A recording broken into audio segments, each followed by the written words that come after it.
Welcome back, my fellow episodians. It certainly has been a while since my last upload. I apologize for the wait, but I simply just had a lot of stuff going on around that time, but I promised I did not forget about you guys. A while back, I asked what the next tutorial should be about, and I managed to get some good suggestions that I'll be highlighting today in this video. I would like to keep in mind that this would be under the premise that you have watched episodes 1 through 3, so if you haven't, I highly suggest you backtrack and watch it thoroughly so you have a clear idea of what to do in the next upcoming steps. Before we get into it, I would like to highlight some updates that happened while I was gone, and if you would like to get straight into the tutorial, I will put a timestamp just for you. During those months, I managed to accomplish a lot of things actually, and if you were following me on Instagram, you've probably seen a lot of it firsthand. If you didn't know, I've been working on a story called Intertwined, where I was able to complete making my cover, then I even took the extra mile to animate the cover through the episode portal. Soon after, I completed the first 3 chapters, where I was able to announce the official release along with the trailer. I would like to thank you and the community for its amazing support. It was probably one of my biggest personal achievements since this was something I wanted to do for a very long time. During that time period, I managed to open commissions again, and where I was able to make some assets for JC episodes for her story New World. The dystopian laboratory background is one of my favorite works up to date, mainly since it allowed me to experiment more with dumpy environments. You may have seen it already if you follow me on Instagram or TikTok, but I'll still be sharing everything towards the end in case you still want to have a chance to look at it.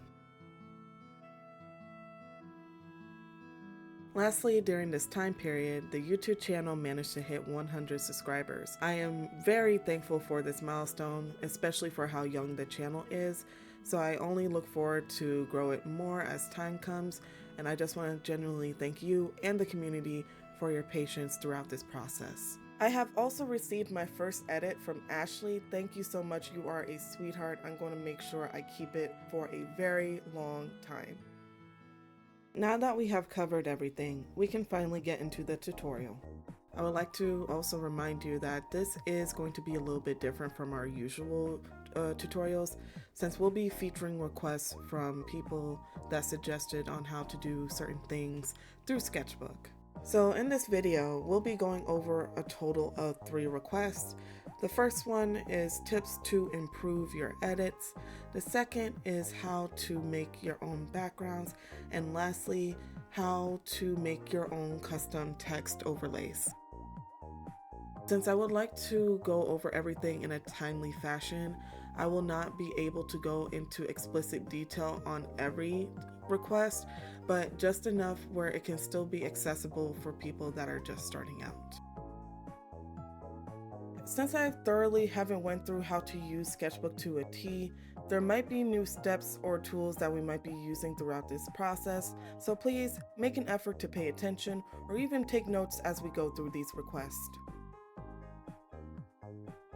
The first request is coming from Flora the Iguana from YouTube. I would love a tutorial or time-lapse on your edits. I love editing, but I want to improve and get as good as you. I do appreciate that you like my time-lapses.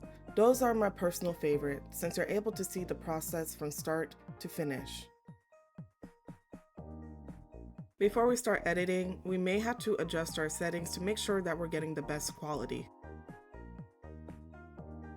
So when you're messing with your settings, you do have to understand how these settings work. In order to adjust your overall quality, you have to go to Image, then go to Image Size. Under these settings, the main value we'll be looking at is resolution. And if you remember how resolution works, it will determine the overall quality as you begin working with your project. For me personally, when I do make backgrounds, I like to keep my resolution at 1080, but when I'm editing or doing any other recreational projects, sometimes the resolution can be up to 2000 or even 4000, depending on what type of result I'm trying to get. I will show you in real time on what happens if you don't adjust your resolution accordingly. This is my resolution at 1080, and the quality looks pretty decent. You notice when you zoom in it looks a little bit pixelated, but if you were to zoom out it looks pretty fine. Now, if I were to readjust my resolution and reduce it significantly, it ends up making my line art really blurry. It's essential before you start a new project that your resolution is at a decent level, because if you were to try to upscale it midway through the project, whatever was done in the previous resolution cannot be undone. Now that we understand why we need our resolution at a reasonable level, I will show you what happens if you upscale it up to a higher value such as 4000.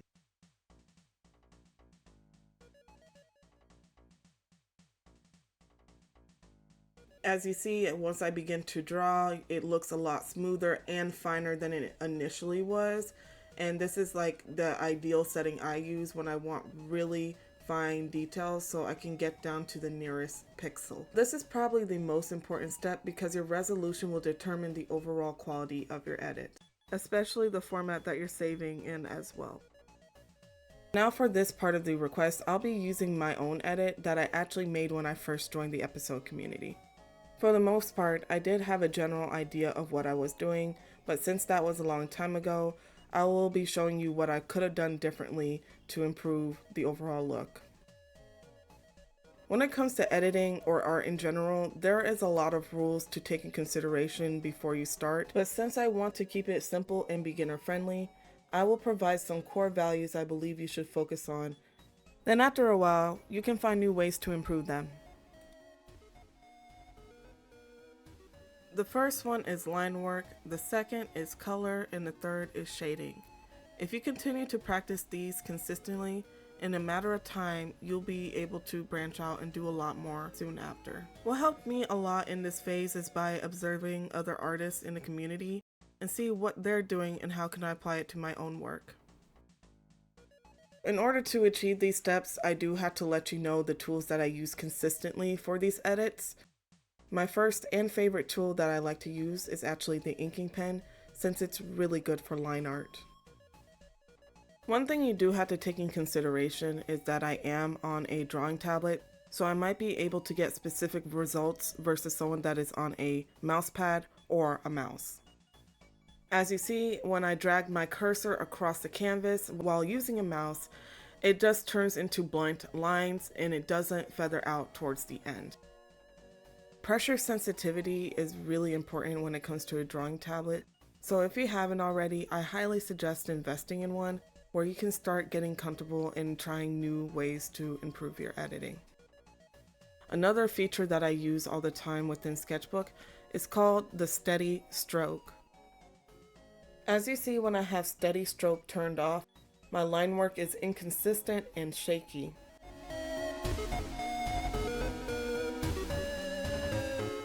Now when I turn steady stroke on, it gives me a lot more control because there's a delay before the ink is actually applied to the canvas. You can also adjust the strength of the delay by dragging the slider up and down, or experiment with different utensils because this feature works simultaneously with anything that you use. Now that we have a brief understanding on how to use the inking pen along with the steady stroke, I am going to go ahead and redo my line work with my old edit.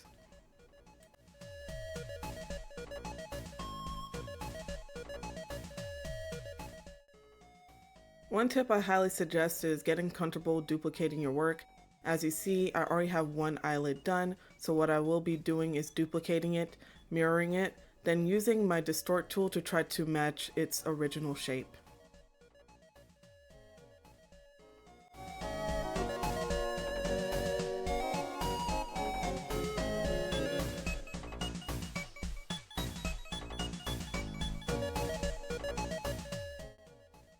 If you happen to not be comfortable drawing definite shapes such as squares and circles, don't be afraid to use the feature called Draw Style, and what it does, it allows you to recreate those shapes by clicking and dragging them in a specific formation, and this feature works unanimously with any tool selected.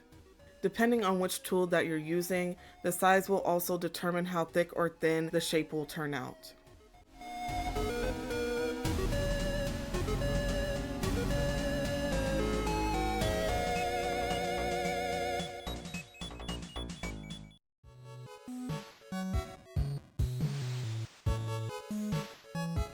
Now that my line work is done, I already went ahead and filled the general areas with my flat colors. When it comes to picking flat colors for your edits, you want to make sure it's not too dark or light, just somewhere in the middle. This is just to make sure as we begin to shade that our colors are transitioning well between each other. Now that we're ready, I'm going to go ahead and drop the colors that I'll be using. So the first color I'll be dropping is my base color. The next color I'll be adding is my highlight. So this is typically just going to be a lighter version of your base color, but make sure that you're also adding saturation as you go brighter so that your characters don't end up looking ghastly. And the last color I'll be adding to the sample is your contour color. It is just a darker shade of your base color, but keep in mind it's the same idea as you go darker. Please continue adding some saturation as you adjust the shade. Now, before we get into shading, we also want to make sure that we're selecting our colors consistently. If you would like to select a color, a hotkey would be your Alt key where it will turn your cursor into a dropper, and wherever your cursor is hovering, it will begin to select that color. If you happen to have issues using the hotkey, the dropper is also available in the color editor. The tool I'll be using to shade the face is a hard airbrush. If you happen to not be on a drawing tablet, I would suggest using the soft airbrush instead, since it is a lot gentler applying color. I would suggest making sure that your base is in a separate layer so that you're able to lock the transparency, so once you start shading, it doesn't bleed outside the base. The first color I'll be using is my highlight, then I'll be taking my airbrush and using it on the general areas such as the forehead, the bridge of the nose, chin, and the cheeks.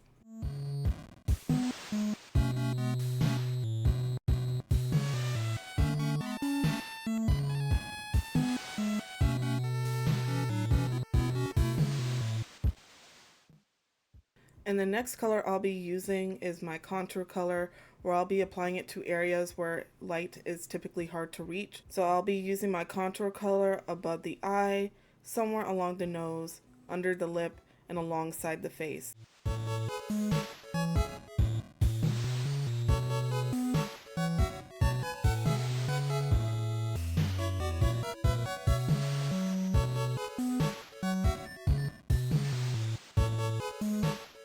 So just with what we learned, I was able to improve the edit significantly without really doing too much.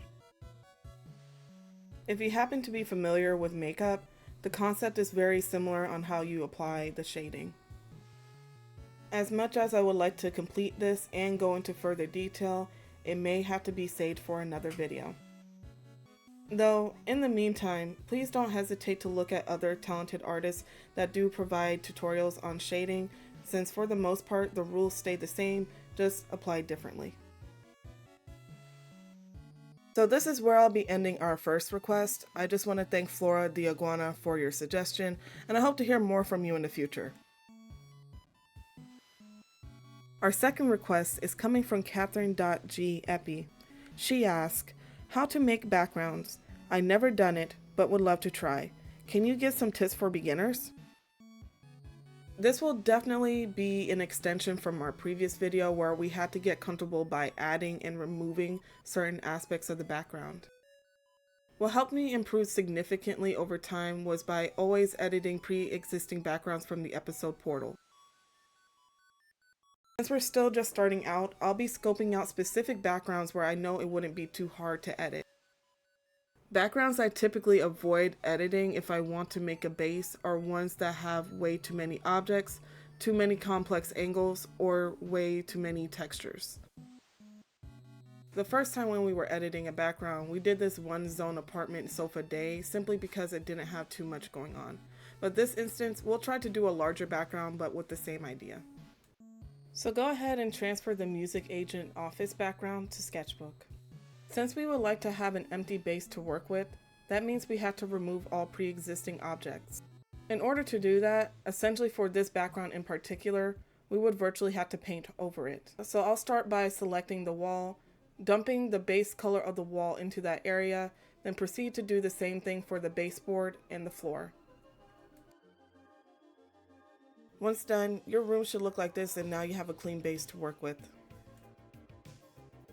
The next step is to add objects to our liking to the background, and that can simply be done by searching PNGs or going to the episode portal under the art catalog, where they have a bunch of overlays to select from to add to the background.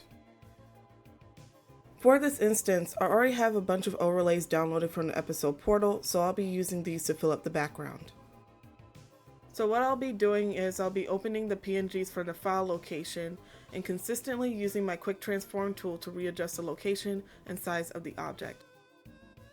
While doing this, I also utilize the mirror layer option to change the direction the way that some objects are facing. There are going to be times where you just want to keep a part of a PNG, and you can do that by simply selecting it and pasting it into another layer while deleting the excess. And to complete this background, I'll be using this random painting.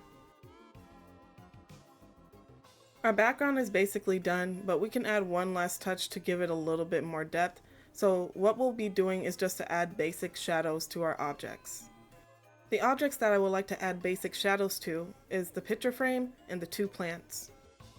We can achieve this by duplicating the layer of our liking, locking the transparency, and take our inking pen, then select a color such as black, then start filling in the area completely, then take that layer and shift it below the object that you're adding a shadow to. Then use your quick transform to shift the shadow to the left or right, depending on where the light is facing. You can go ahead and lower the transparency of the shadow by 50%, and if you're comfortable, you can go ahead and merge the layers together where the shadow will now be attached to that object. I will be doing the same exact thing to the plant, and then our background is basically done. This is a beginner-friendly way to get into making your own backgrounds, but keep in mind if you watched everything up to here, there's still a lot of things to experiment with. From the previous videos, we learned how to select and delete, add our own backgrounds, and even change the color of random objects. So definitely find new ways to make unique backgrounds from what we learned up to here. I'll be ending our request, and I just want to thank KatherineG._epi for your suggestion, and I hope to hear more from you later on in the future. For our third and final request is actually coming from me.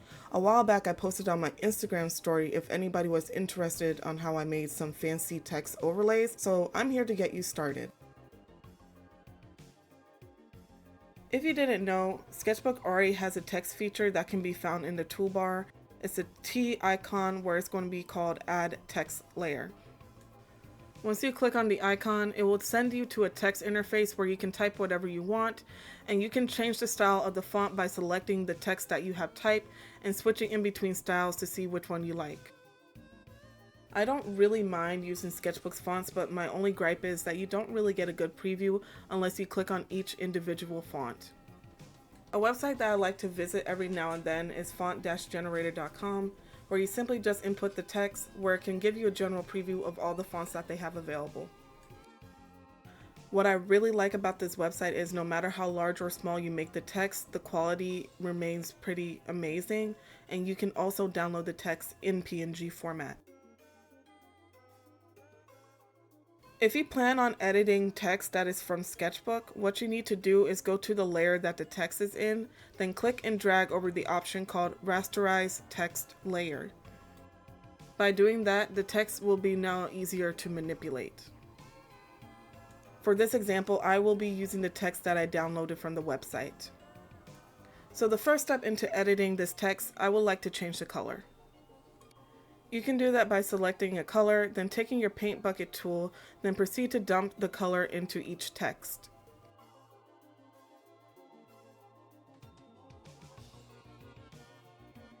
The other option is by locking the transparency of the layer, then taking an inking pen, then proceed to paint over the text until it's completely filled. I believe this way is better because it seems to get closer to the edge of the text versus the paint bucket tool. If you happen to stuck around from the previous request, we'll be technically repeating something that we already did, but we'll just be applying it to the text this time. What I would like for you to do is to duplicate the text, then proceed to select the color, darken it, then paint over the new layer until it's completely filled. Then you can go ahead and take that layer, put it right directly below the initial one that we had, then proceed to shift it to the left where it's going to look like you gave the text a 3D effect. We don't have to stop here. We can also make a cast shadow by making sure we shift that layer to the very bottom. Just like that, we were able to make a simple and cute text overlay. If you want to, you could stop here, but like anything we can do, we can take it a step further. What I like to do with my text, I love adding gradient effects, and you can simply achieve this by selecting a color of your choice, taking the airbrush tool, then scraping across the bottom of the text until it becomes visible. And you can go ahead and also add another color on top, which is significantly brighter, and do the exact same thing.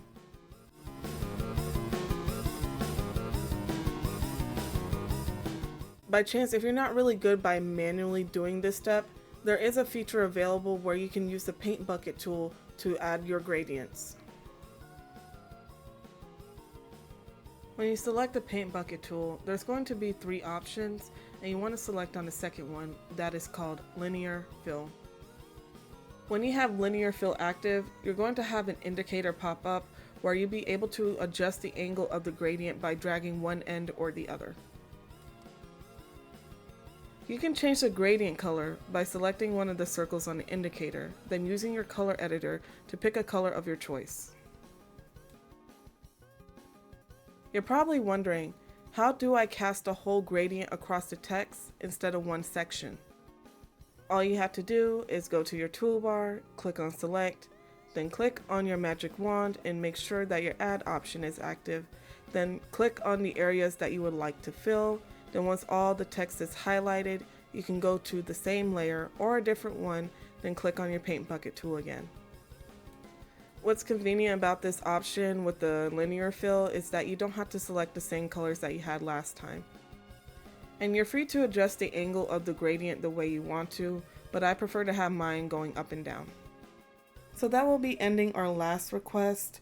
I'll start going into depth about what I've been working on for the last couple months, and I'll be even talking about potential future videos as far as requests goes.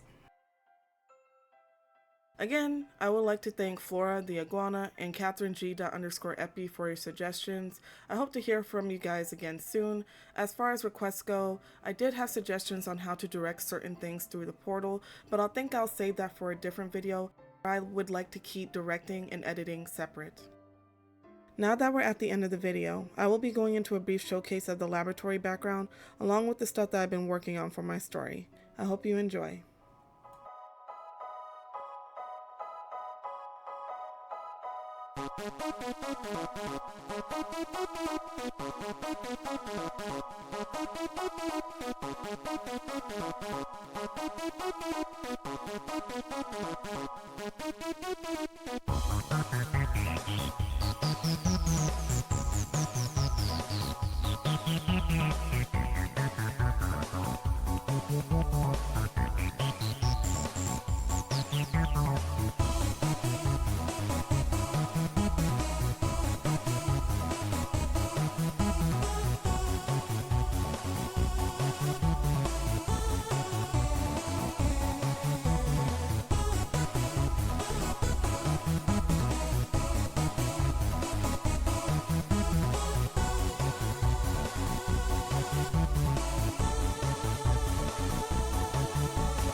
Thank you, JC, for giving me the opportunity to make a background for your story, as I look forward to doing many more for others in the future. If you happen to be interested in your own fully customized background, I will be dropping a link to my card down below where you can find more information about my rates and services. Without further ado, I will be presenting my proudest works up to date, which is my animated cover, along with my trailer for my story, Intertwined.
I am really happy how things turned out, and I only look forward to doing more because this is just the beginning. I will be providing more information about my story down below, as well as a link in case if you happen to be interested in reading it. If my tutorials helped you in any way, shape, or form, it would mean the world if you leave a like to support me and my work as I continue to find new ways to expand your creativity. So that ends it for this video. If you have any questions, leave them in the comment section down below and I'll answer them to the best of my abilities. If you happen to make it this far in the video, I just want to say thank you, and I hope to see you in the next one.